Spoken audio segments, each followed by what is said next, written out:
Thank you for joining us on Community Conversations for What's Up Prince William. Today we have Aaron Tolson from the Northern Virginia Food Rescue. Thank you very much for being on our program today. Yeah, thanks for having me. Really appreciate it. So we've talked about you guys before, but you've had some changes and some growth going on. So I'm just going to let you take it from there and tell us what's been happening. All right, thanks a lot.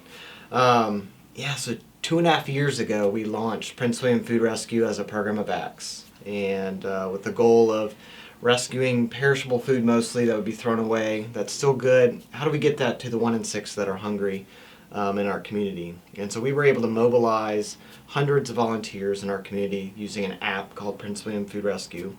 And during the past 2.5 years, we've rescued over 2.5 million pounds of food, which is the equivalent of about 1.8 million meals for families in our community. And then with the pandemic, we worked with the county emergency management office. We got a warehouse space, and we've been able to redistribute almost another 16 million pounds of food in the community during the pandemic. Oh, that's great. So it's amazing, unbelievable. It took the community, obviously lots of people with our app to actually pick up the food and move it for us because we couldn't do it on our own. Mm-hmm. But we also knew when we launched this that other counties would probably benefit from the technology and the model that we were doing. And we thought if this catches on, we might want to expand. Well, obviously it has. Great. And so we've been working with 412 Food Rescue in Pittsburgh. They're the developers of the app. They actually created a whole brand new app just for us to be able to launch a multi-county version of what we're doing. So for months now, they've been working on putting that together. And a couple weeks ago, we actually launched a brand new app. So we're not using the Prince William Food Rescue app anymore. We're now using the Northern Virginia Food Rescue app, which you can get on Google Play and the App Store. But what this will allow the user to do is when they create their account and log in, they'll be able to select which counties they want to be notified of rescues in. Okay. So right now we have Prince William, obviously. Right. That's where we've been. But we've now launched into Fairfax. So we now have a Prince William Food Rescue Program and now a Fairfax Food Rescue Program. And so the user can actually select which county or both. So if they live or work in either one, they can actually help either one of them. Exactly. We when we were trying to think through how we wanted to do this, it's a very fluid area. Mm-hmm. People live in one county, work in another county, or on a border, because it's a fictional Right. line. It doesn't really exist.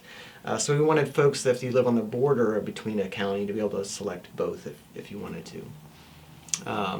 And then as we add more counties and expand, that'll show up in the app and you'll be able to just select new counties as we add them. Mm-hmm. So we're real excited about this. This is something that was just a thought about 3.5 years ago. Right. And to see this now all of a sudden be happening is just absolutely incredible. So the new app is out. We will put the link up for that so people can click on it and then join it if they haven't already. Yes. And so you also still, your organization, even though you've started with ACTS, you're really your own organization now, but you're still working with organizations. Which ones are you still working with, and how do you help each other? Yeah. So we this past March, launched as a subsidiary nonprofit of ACTS. So Northern Virginia Food Rescue is its own nonprofit now. But we still support about 70 food distribution sites throughout the county. Oh, wow. Every month. So we're moving a lot of food. Right. Mostly we're moving food directly from grocery stores and restaurants directly to these food distribution sites. But then with the warehouse operation, we have bulk food going out to these sites. The biggest thing I would say that we're seeing right now, though, is an uptick in the number of food insecure students in our schools. Okay. Food insecurity obviously is still an issue, but we're getting contacted from multiple schools with, hey, we've been doing this for years, backpack programs for kids so they've got some food on the weekends, and we've usually had 10, we have 70 right now, and they can't keep up with that. So we've been working hard to build bags that are kid-friendly. Sometimes these kids are home alone on the weekends, or parents are just working, trying to make Sure. money and support them. So it's got to be something they can fix, on their own. So we've actually got an Amazon wish list that folks can go and purchase these kid-friendly items. It gets sent right to our warehouse. And we'll probably have some more volunteer opportunities at the warehouse coming up soon too, because of the amount of food coming in and the turnover that we have.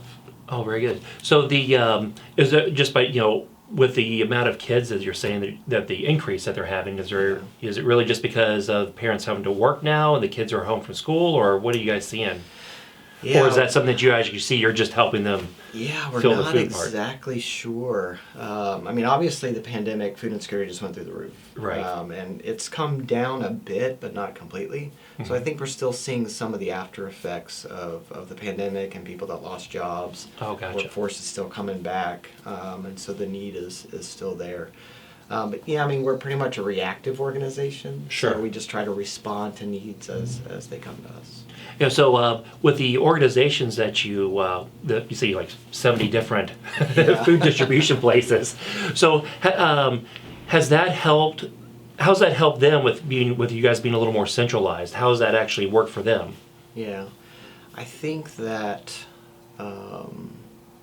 it's probably beneficial for smaller communities. Okay. Because we've got smaller organizations that are known, that are trusted, that are feeding people in that community. Sure.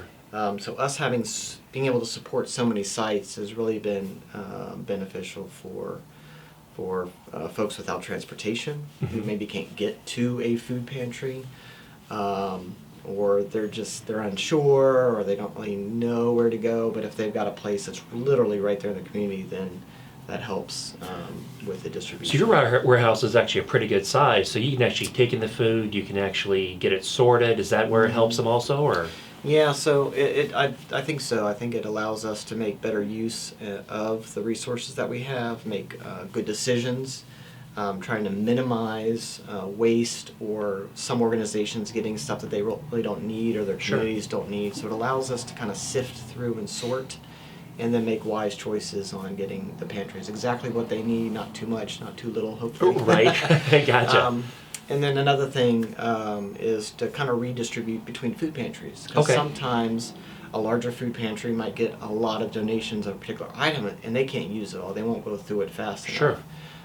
So they work with us to say, hey, here's the excess that we have, and then we can be like, oh, well, we know a food pantry right up the street that needs it, and we can schedule a rescue from this food pantry to that food pantry and get food out. Oh, that's great. Yeah. Yeah, so now that really does help make everything work a little bit better. Yep. Yeah. Well, we really appreciate everything that you've done with that, with not only in Prince William County with some different organizations, but working so hard to get this launched and running. It really looks and sounds like it's very beneficial to everybody. It is, and user-friendly, and I've got a great team of people that are just doing fantastic stuff. But it takes a community, so we're thankful for all of our food rescue heroes, all of our volunteers that use our app. We always could use more. We always have lots of rescues happening, and quite a few direct deliveries from food pantries to homes for seniors that are homebound, for folks without transportation. So we've got a lot of those going as well. So always good to involve our community, helping other neighbors. Very good. Well, thank you for joining us today. We do appreciate you taking the time to talk with us, and that we can talk to the community about what's all the good things going on. Yeah, thanks, Steve. Appreciate it. And thank you for joining us for Community Conversations.